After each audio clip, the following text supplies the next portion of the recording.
If you're looking for a really good ground cover to cover bare spots in your garden, it's also a perennial that'll come back year after year and as a bonus serve as early season food for your super early pollinators, creeping phlox may be a good choice for you. Here's one of my creeping phlox plants. Here's another one with a little bit lighter of a purple flower. And as you can see, these are in full bloom right now here in mid-April, Maryland Zone 7A. They are super early bloomers, so they've been blooming for a couple of weeks and then they'll probably peter out in a couple more weeks. So they make a really, really awesome addition to your garden when not a lot of other things are blooming. Now, as I mentioned, we are in zone 7. I believe that these are hardy down to zone 4 or 5, but you may want to check that depending on what type of creeping phlox you are planting and where exactly you are. You also might hear this referred to as a moss phlox because the foliage on some of these can look almost like super fine and needle-like, like a spreading moss would. So when it's not flowering, it's just a mound of green that really helps to choke out weeds and block sunlight and also help to improve your soil wherever you have it planted. Now we'll take a closer look at some of my moss phlox plants here. They only grow to be about 4 to 6 inches tall, but they mound and spread as they grow. So I would say that this plant right here was probably about, I don't know, maybe 1/8, 1/10 of the size as it is now when I first planted it. And same with the one right here. Now this is a catmint plant that is also an excellent mounding ground cover. I planted these like this so that the catmint will get very big and kind of fill in all of this extra space to cover all of this area around my raised garden beds.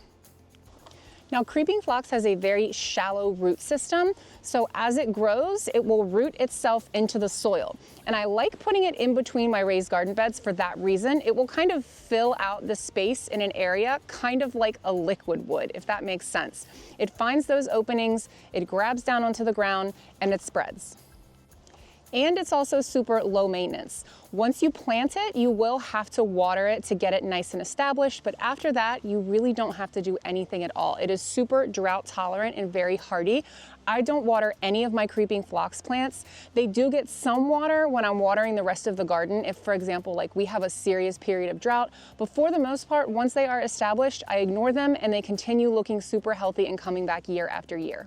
Here's an example of a little spot between two of my garden beds where I've planted one creeping phlox plant here and then a second white one up here. This one I just planted, so it's much smaller, much less mature, but you can see it just fills out this area really, really nicely, and this one will spread a little bit more as it grows. This variety I have over here next to the other beds has a really pretty pink and white delicate flower that I'm also hoping will spread into here and just kind of fill up this whole area to choke out some of these awful nasty weeds we have in here and to protect from soil erosion. Now, I am a big fan of companion planting. So basically what that means is I don't like planting my vegetables in one area and my perennials in another and my cut flowers in another. I like to mix everything up throughout the garden. That way I can make sure I'm attracting all of the beneficial insects that I need to help with natural pest prevention in my raised beds and for some of my crops that are a little bit more vulnerable to pests. So if you look around my garden, it is already in full swing here in Maryland Zone 7, mid-April, and really the only color you see other than the green is my creeping phlox in bloom.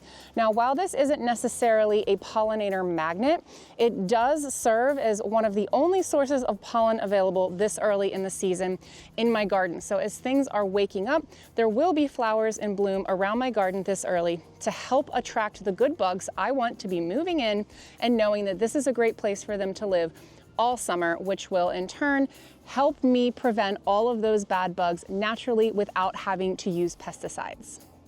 Creeping phlox loves a lot of bright, direct light. I do have it in some partially more shaded areas. It does not bloom as prolifically or spread as fast, but it still does pretty well. It also really likes well-draining soil, but we have a super duper dense rocky clay soil here in Maryland, and it also does very, very well in that soil. So I would say this is a pretty versatile plant, no matter what the conditions in your garden are. I just would not go for a fully shaded spot in a full shade garden for creeping phlox. This color right here is probably my favorite color I have in the entire garden. We have this one up on the side yard as well. I love this splash of color super early in the season. And then you can see once these flowers die off, it will just look like this green needle-like foliage kind of spreading around the ground and still covering that soil. Now, this one here, obviously surrounded by a ton of my perennials that I'm splitting, and I have been cutting a little bit on this one to propagate it for our lawn conversion, native plant, and perennial garden out front. So let's touch on propagating moss phlox next. I have a whole video on splitting perennials. And creeping phlox is one of the perennials that I did a lot of splitting for this year. So I do include it in that video, but I will, I'll link that below, and then I'll also show you guys some examples of some creeping phlox that I am propagating right now to move elsewhere in the yard. So phlox has a very shallow root system here. So as you can see, you can kind of like lift up a lot of this plant and see that while the main root system from where the plant started is over here, as it spreads, it's not really spreading underground. It's spreading through the bottom of the plant's leaves and stems, coming into contact with the ground and beginning to root that way. So this is really the farthest I can pull up the plant. You can see there's an example of some of these roots that have rooted themselves into the ground as the plant has spread. So what does that mean? That means that unlike a lot of other perennials, this one is a little bit harder to dig up a portion of it while it's in the ground. And it's also, I find, a little bit harder to dig up the whole plant and split it. Like, it's pretty easy to dig up and split a lot of perennials, especially in the spring when you're wanting to divide them. But because of how the plant grows, I find that it's a little bit harder to split this one. So what I have done instead with my creeping phlox to be able to move it to other areas of the yard is I have taken cuttings from it to propagate. So I'll show you what I mean here on this plant back here. Now, when the plant is flowering is not the best time to propagate it, but spring is when I propagate most of my plants. So this would make a very good candidate for propagation. So you can see it has this nice exposed root area here. I would just clip this off at the root here and then probably bury from here down in soil. Now, you will want to keep that soil very moist, and you may also notice that some of the plant's leaves on your propagation that you have planted will brown and die off. That's totally normal. Just snip them off as the plant is rooting. So I'll show you guys some of the little creeping phlox propagations that I have had rooting for a couple weeks now. Here's an example of a plant where I took a couple cuttings and stripped off the leaves and foliage from the bottom and stuck them in soil. You can see that there is some browning on these stems, but overall it's looking like this one is giving me some new good growth and it is rooting well. This one I've had rooting in here for probably about 2 or 3 weeks, so I'll probably give this one a little bit longer before I transplant it to soil, because I am taking a lot of the creeping phlox that I am snipping and propagating to help fill out our lawn replacement out in the front yard, where we're putting in a retaining wall and trying to get rid of pretty much like 90% of our lawn out there. Creeping phlox makes an excellent replacement for lawn areas and areas where you just want the plant to spread and cover a large amount of surface area. And if you are a gardener who deals with slopes or like otherwise awkward spots in your garden, creeping phlox makes an excellent choice for that as well.